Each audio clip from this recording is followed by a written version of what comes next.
Hey guys, it's David Packer, and today we're going to be learning 5 lessons on weight loss from Dr. Jordan Peterson.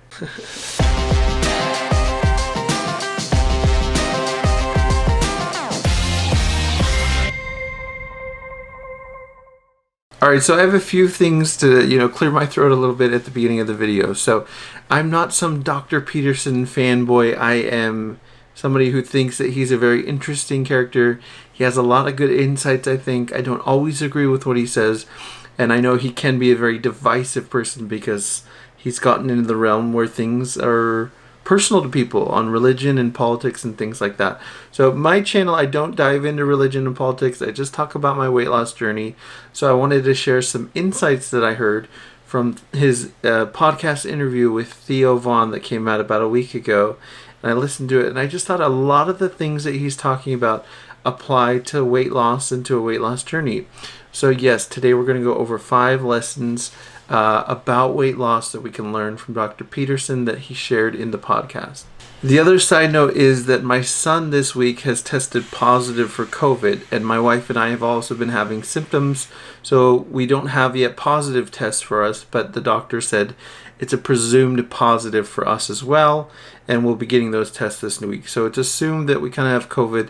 So I've been not feeling the best. I've been in bed a lot, resting, and also with that, I haven't been eating the best either because I wanted to make sure, not that I'm eating a bunch of junk, but I've been trying to eat a lot of more calories and more, sports drinks and things like that because I wanted to make sure my body had what it needed to fight this off. So I didn't lose any weight this week. In fact, I gained 2 pounds back. I weigh 493. I'm not really that disappointed in that. Like I said, I kind of had reasons on gaining some weight back, but I know we're going to get back on track and I'm feeling much better.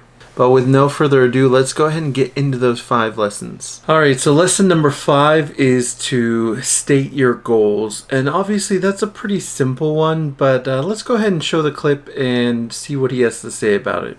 If you know what you want, then you know when you're failing. If you don't allow yourself to know what you want, you can keep that foggy. If you don't set out the conditions for your success, then you can avoid your responsibility because, again, that's not clear. And the problem with wanting something is that in all probability, you're going to have to work for it. You're going to have to make sacrifices. And it's certainly possible that you want to avoid that. You might be afraid to make it clear because other people could deny it to you too, which is something I write about a fair bit in that chapter.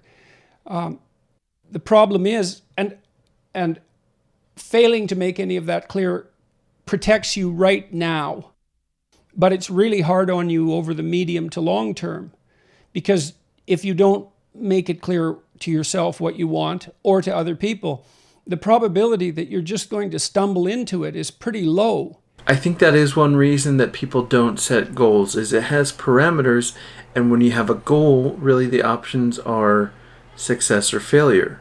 And so some people don't even want that goal, so they don't have the option of failure. But I think that having that goal is a crucial part of progression. He talks about it a little bit more in this next clip too. Well, what you really want to do is you want to lay out a plan that has a pretty high end aim, but that also consists of steps that aren't too intimidating.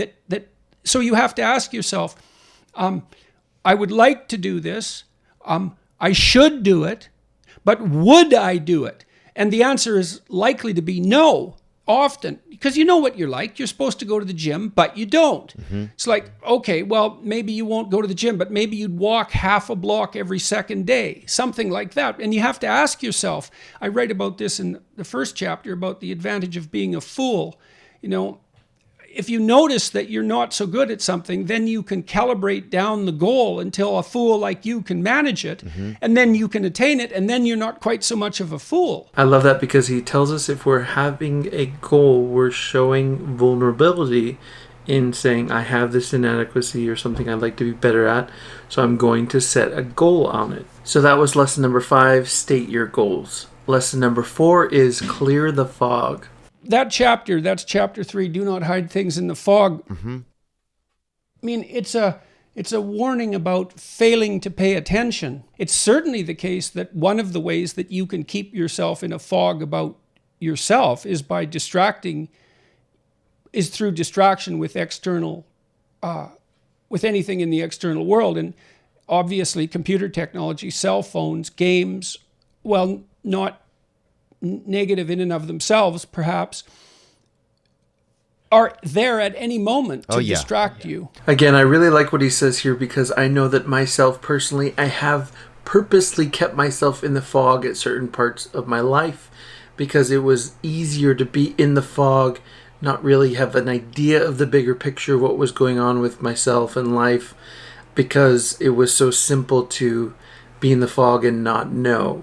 And me particularly, I would focus a lot on video games for the ages like 20 to 25. I was huge into video games to the point where I would think about it all day, every day, and I would be more focused on that than anything else, including family or myself. And like he said, video games of themselves are not a bad thing. They can be a great thing, but when taken to excess, it can be it can be that fog in your life, like it was for me. Lesson number 3 is keep good company, and let's roll the clip. It's also very useful, and I stress this quite a bit in this second book, to surround yourself with people who want the best for you and who care for you, because they can also help keep you on the straight and narrow path. And, you know, that's not a matter of some trivial moral injunction. There's terrible places you can end up. All right, so that's pretty self-explanatory. You know, your parents, I'm sure since a kid, were telling you to surround yourself with good people, but it's so true, because for myself, even when I didn't have the self-care and self-love, I had family that saw me differently and saw the potential and loved me no matter what. So having that support there has been a huge thing in my journey. All right, moving on to lesson number 2 is fear is your friend. Frightening as it is to make a plan, unhappy stasis just disintegrates. Right. And so one of the things we do in the self-authoring program, in the future authoring program, is say, well, if you deteriorated according to your own vices, and that got out of hand, what would that look like 5 years down the road? So the word fear has a lot of negative connotation to a lot of people, but I like the way he frames it, where fear can actually be a motivation tool. And I know it definitely was for me. He talks about imagining 5 years down the road, 10 years down the road. And this is one of the things I really did when I was starting my weight loss journey, was I thought about what's it going to be like in 10 years if I keep gaining weight the way I have. And it was a scary realization to realize I might not even be here in 10 years. And he talks about it a little bit further here. Part of being motivated is to be afraid of the proper things. You know, afraid as you might be of success, and fair enough, it's possible that you should be more afraid of stagnation and failure. But you have to make those things real for you before they have any power. So definitely being afraid of the proper things is motivating. Fear is a tool. And lesson number 1 is to be kind to yourself. You know, we tend to think that people are selfish and they put themselves first, but it's just as common. The reverse is just as common, where they'll be better to other people than to themselves. Yeah, I feel that a lot. It isn't. Yes, I think it's more common than the reverse, actually. Although people can act selfishly from time to time, I do think that most people punish themselves more than they punish other people. And that's also something to be aware of, and to see if you can regulate that, because it's not necessarily for the best, even if it might be associated with the willingness to take responsibility. I've definitely seen this with a lot of people, that it's true that they're willing to forgive others and be kinder to others than they're willing to be to themselves, and they don't even realize it. So I think it's definitely okay, as we have those ups and downs on whatever our goals are, to be a little bit kinder to ourselves. All right, guys, I hope you enjoyed those 5 lessons. Definitely something new I wanted to try out doing this kind of video. Let me know what you think. We'll see how it goes. Thanks so much for watching. Thanks for subscribing, and we'll see you in the next video.